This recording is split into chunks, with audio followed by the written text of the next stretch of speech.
Welcome to the Bank Marketing Show, the podcast that engages and informs you for success in today's marketplace. It's the show that will make you a better marketer with trends, tactics, and inspiration from experts and industry leaders. If you're wanting to impact your personal success and position your bank as the best choice in your market, you're in the right place. Now let's dive into today's show with your hosts, Chris and Dan. Hello, everybody. Welcome to another episode of Bank Marketing Show. We are glad that you can join us today. I'm Chris Bates, co-host with Dan Novales. Dan, glad to have you today. Likewise. Good to be here. Good to be back. Yeah. Every other week. That's right. Good to be rolling again. We have got a cool one today. This came from some conversation that you and I were having.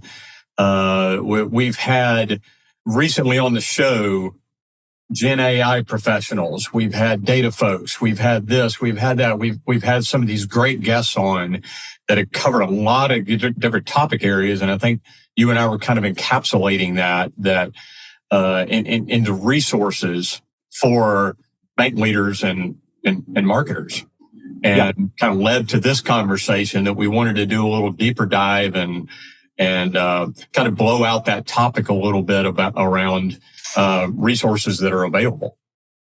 Yeah, I think I think of it as, as a marketing leader, who is your team of professionals, right? But your professionals don't have to be employees, right? They don't have to be paid, agencies, right? It could be free resources online. It can be technology. So many banks are time strapped or cash strapped, budget limited, especially around marketing. And marketing is often one of the first things to kind of get cut when, there's a bad quarter or things like that. So yeah, we want to talk today about just how do you form your team of professionals, right? Without necessarily spending more money. Like, how do you make the most of the resources you have in-house, resources available online and through tech? Well, and the maybe the older, harder route is to go to your directors and ask for enough of a budget expansion to hire another person. And maybe that's in some ways the ideal. But even if that's the case, and you're able to hire someone additional for your marketing department, whether you have 6 folks or 1 or half of you, or, as is the case with some. So even if you have that expansion capability, there still are technical elements and skills, and maybe that's digital ad placement, maybe that's SEO, maybe that's web, maybe that's social ads, any number of things under the marketing umbrella that still are going to take some additional expertise around what you're probably going to be able to have in-house with a reasonable budget. So that's how we've got to work smarter. Yeah, work smarter, not harder. That's right. Maybe work harder, but also work smarter. Yeah. But I think the point is you don't have to spend more money to have better marketing, right? I mean, money can go towards things, but it's not always about, we need that other person, right? These days you can hire for almost any skill set, and we've had episodes in the past. So you got to figure out what's a core competency you need to have in the bank versus something you can outsource for. But often, if you're trying to see if there's ROI to it, you can start using something that's free or a freelancer type of contract person to see if it's a thing that you need, right? Improve the ROI and get more budget that way. So. Yeah, so today we wanted to talk through a couple different categories of these things just to get your minds thinking. I think we've had, you just said, we've had guests kind of across these categories over the last few months. And I think there's a lot of good information there to start forming your team of professionals. Yeah.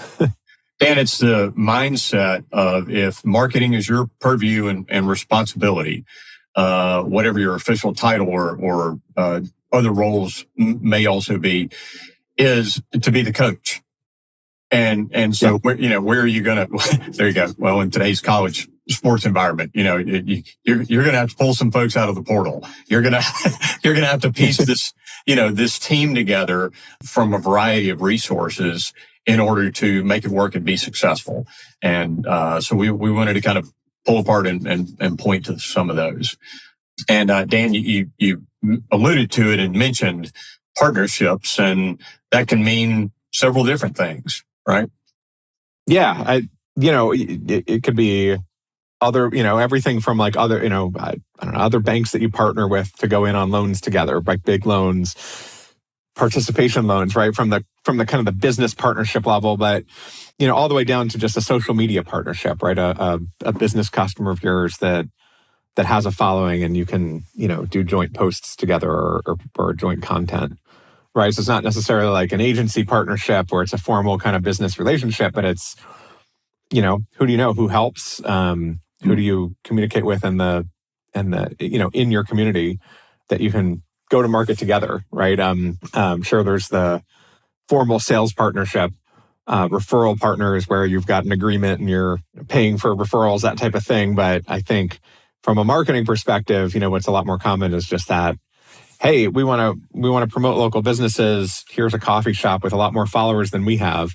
So let's find a joint way to do it, or a local personality type of thing. Yeah, Dan, I've seen that done really well with nonprofit organizations as well, because sometimes they do a really great job of audience engagement, and they have lots of followers, donors, volunteers, supporters, et cetera.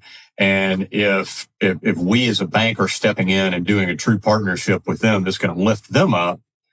And also we get some association, with that and their name and their brand and their social.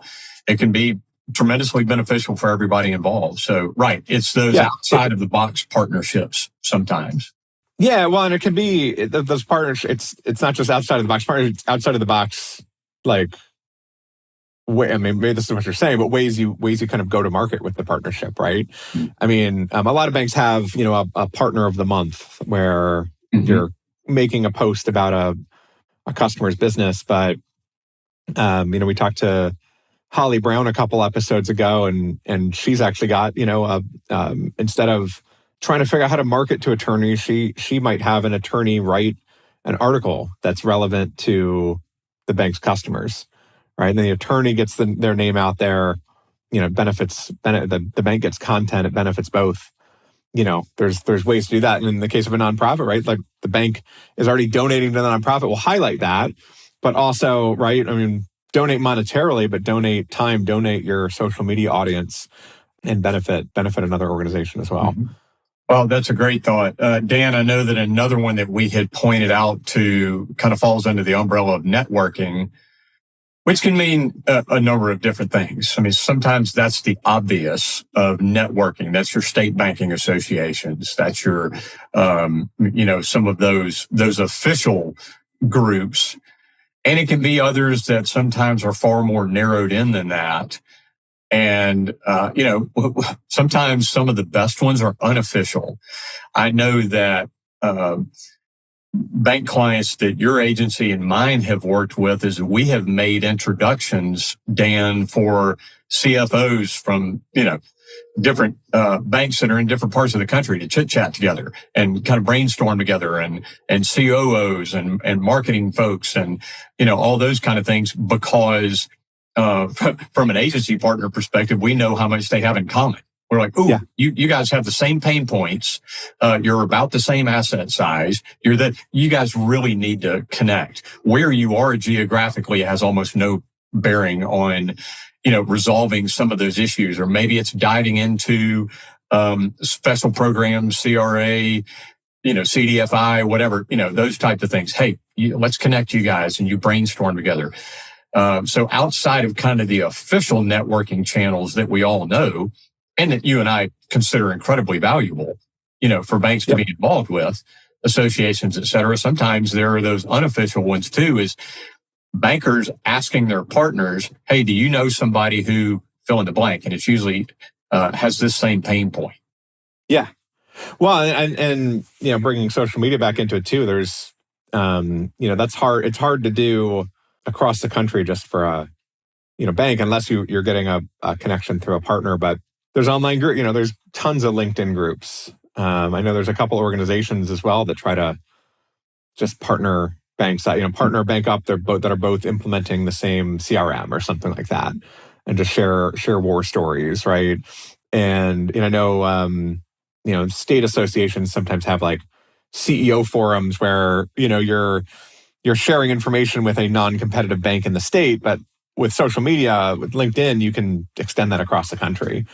And I know a lot of banks that participate in those, and it can even help with other things like hiring and making connections outside of marketing too. But yeah. And then some of the bigger boys. I mean, I know even Financial Brand and ABA and ICBA have subgroups, that do a lot of networking and marketing forum groups and those types of things that, boy, when you go through and you scroll through some of those forum group topics and those types of things, those can be really helpful and informative, but you might also connect with, here's Susie over at this bank. And boy, it sounds like we deal with a lot of the same stuff, and you connect individually. So, that type of stuff is, I know we're stating some of the obvious, but to be intentional and make time for these types of networking things that we're talking about, Dan, can be invaluable. Sometimes it's, I don't play a lot of golf anymore, but when I did, Dan, I like to play golf with folks that were better than me, because I'm trying to emulate, or they've already been through and solved whatever it is that I'm trying to solve. And so a lot of this networking is the same thing. If I'm trying to figure out how my bank can do X better and move forward, if I can find some others that are similar in size and scope to what we are that have done that, how valuable is that? Yeah, or help you avoid, I get to return the favor. Help you avoid costly mistakes. What are the things we should do if we're starting to do Facebook advertising, and what are the, trials and tribulations of other banks that have done it, and what do we avoid? Does boosting actually work? I mean, I can think of a bunch of questions that we always get that, you don't have to have a paid agency relationship to find out the answers. There's plenty of what did your regulators say about X last time they were in? Those types of things. Absolutely. Yep. The other one, and this is taking it a little bit further with the discussion about outsourcing, and partnerships. And it sounds like we're tooting our own horn, but working with agencies like yours and mine, Dan, that are bank marketing agencies. We were one of the out west states that I went and presented to one of the State Banking Association conferences recently and all of that. And we just engaged a new client last week that had reached out to us and said, hey, look, we've been talking to agencies all over the place.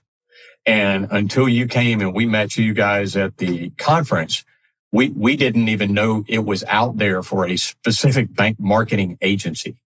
So, and they were like, oh my gosh, you guys know compliance, this, that. And again, this isn't a sales pitch for your agency and mine, Dan. It's just thinking about these outsource partnerships that sometimes, rather than a broad, someone who can accomplish X, Y, Z for you, is really looking at someone who does that within your industry much more specifically, and it really understands your audience, those types of things. And then, you even mentioned it as we were starting to talk, Dan, too, about freelancers. Yeah. Sometimes I think a lot of banks default to, I see this probably more with like the sub $500 million banks, right? A lot of them default to, well, we need to do more marketing, so let's hire a marketing coordinator, right? Which really what you're talking about is like a graphic designer, somebody that maybe can write a little bit of copy, but like copywriting is usually a totally different skill set than design. So you try to hire, the banks generally try to hire like a Jack or Jill of all trades, right? That can just get the marketing stuff done. But one, there are cheaper ways these days to do that, right? On Fiverr, on Upwork, on sites like that, you can find really great graphic designers that have bank or financial services experience and can do some one-off projects, right? And it's really easy to hire and fire quickly, right? Have them do one little project, and if it works for you, keep sending them more stuff. But overall, it's cheaper than hiring somebody, and that frees up budget for like other skills, and then you can hire a freelancer advertising manager, and you can bring more skill sets in, versus if you blow all your budget hiring a full-time graphic designer, right? You're going to say, oh, well, we need to run Facebook ads. Go learn how to do that. Right. And, they're not going to be as effective at it as somebody that's all they do. There you go.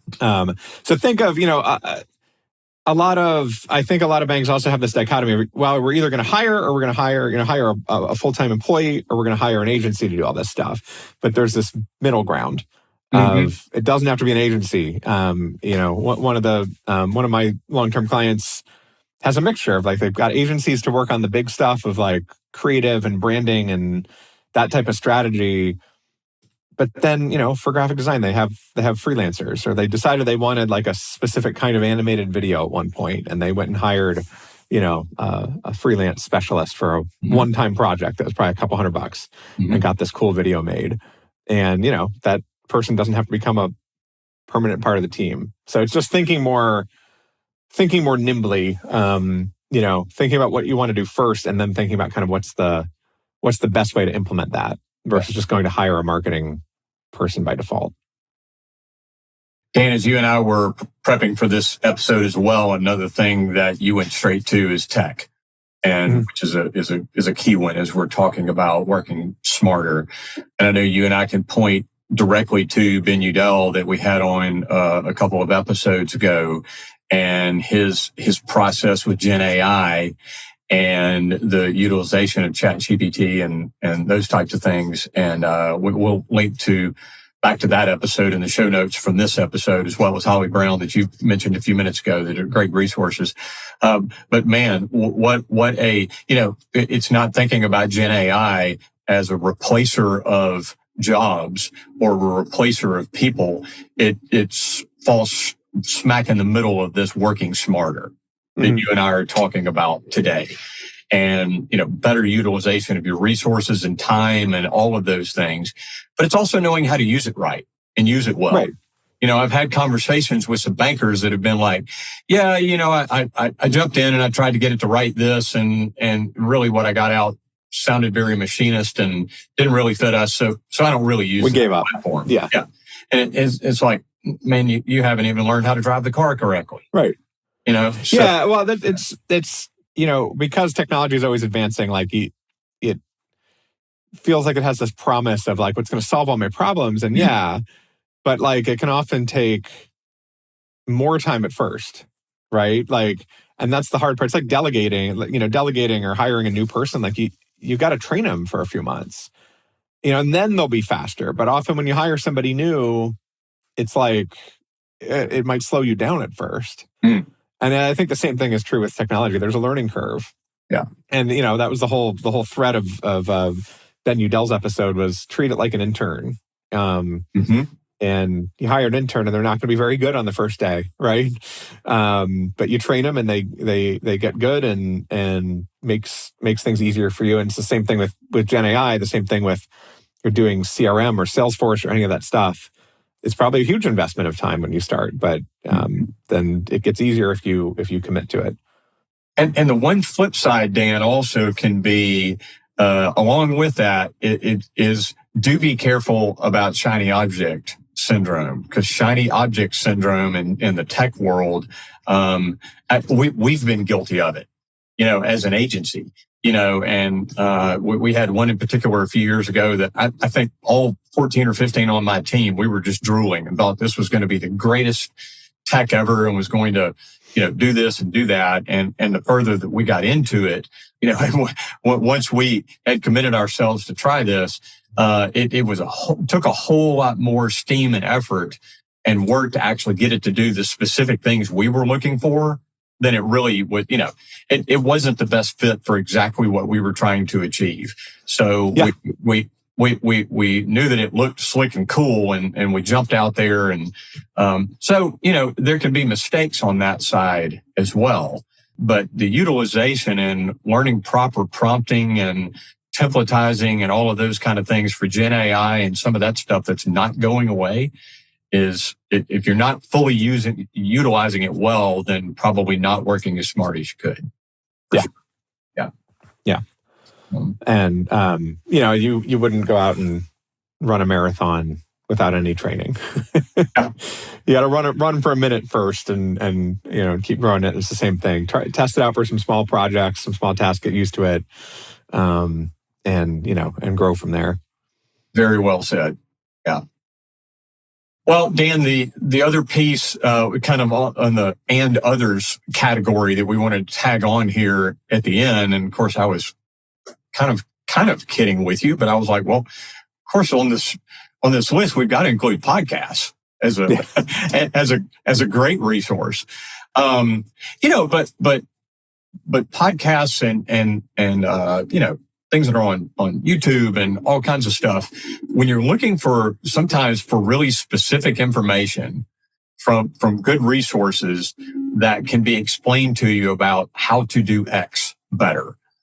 Sometimes finding those things, especially in industry specific resources like podcasts or shows or, interviews, or heck, it could be a TED Talk. It could be, any number of things that are really specific around what it is that you're trying to do or achieve or get better, to not utilize those things. One of the things I love most about podcasts is I'm in motion personally. Yeah. I mean, that's what, I'm mowing the yard, I'm driving down the highway, I'm doing things, so I'm not having to stop. I'm absorbing information, as I'm in process of doing other things. So that's just a personal favorite, which is kind of how you and I ended up hosting a podcast. Imagine that. Yeah. No, and everything is so specific these days too, that you don't just have to, and this is a self-defeating thing here, but you don't just have to listen to a bank marketing podcast. You can listen to a general marketing podcast or our bank is trying to attract, medium-sized businesses. Well, there are medium-sized business podcasts, out there, marketing podcasts or sales podcasts, like everything. So you may find, other things like it's not just to learn a marketing skill, but it's to learn the mindset of the people, you're trying to attract to your bank, and, hear other people's perspectives. So it's a great treasure trove of stuff. Little side note, it is kind of cool that you and I thought, man, we're going to do something. So this was 3 years ago when we began this show to do bank marketing show. And man, we've ended up with, just tons of subscribers and followers and engagement and all of that kind of stuff, which has been really pleasing to you and I. But it proves the point that we were just making, is that it is resourceful and worthwhile for lots of people, to utilize those kind of things.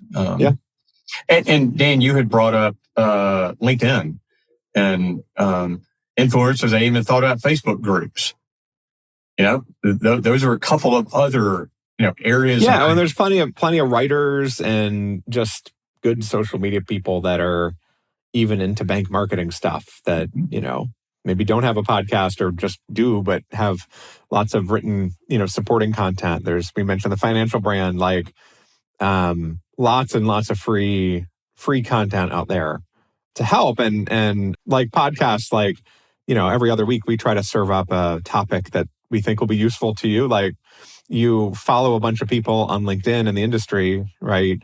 And you'll get fed. Your feed will kind of start to become that, educational content, right? If you're just following people on LinkedIn, it's like you're getting their updates, but there's a world of newsletters and long form posts and articles, going out on LinkedIn now that can help you learn as well. Absolutely. Well, I know one of the things we wanted to offer on the episode today too is, for some of you that are trying day in and day out to figure out how to do more with what you have and the resources that you have, sometimes the key word here is frustration. It's really, it's hard to figure out and where to put your efforts and expand and find these resources and all of that.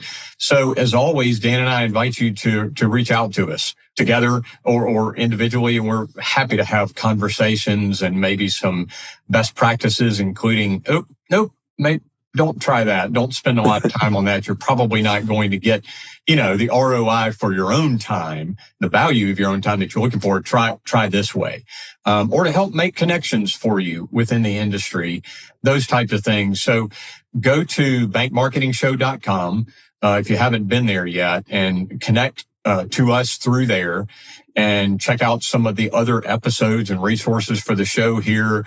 Reach out to Dan and I. We're happy to have a conversation with you anytime. Yeah, likewise. I would love to chat with you. And obviously, we started this podcast because we just like talking about this stuff, and happy to extend that to any of you and just have a conversation, give you some ideas, and help you out. There you go. We like seeing you guys, our listeners, being successful. So. Well, great. Well, thanks for your time today, everyone. Looking forward to it. Got some big stuff coming this fall. We're going to do a bit of an in-house series that is going to really add some value around brand and some other things for you, and some great guests lined up. So we look forward to episodes to come with everyone. Yeah. Thanks, everybody. All right. Thanks, Dan. Thanks for joining us. To go deeper or get access to some of the valuable nuggets from today's show, go to bankmarketingshow.com. There you'll find episodes, links to resources, and much more. Be sure to subscribe wherever you find your podcasts. And join us next time.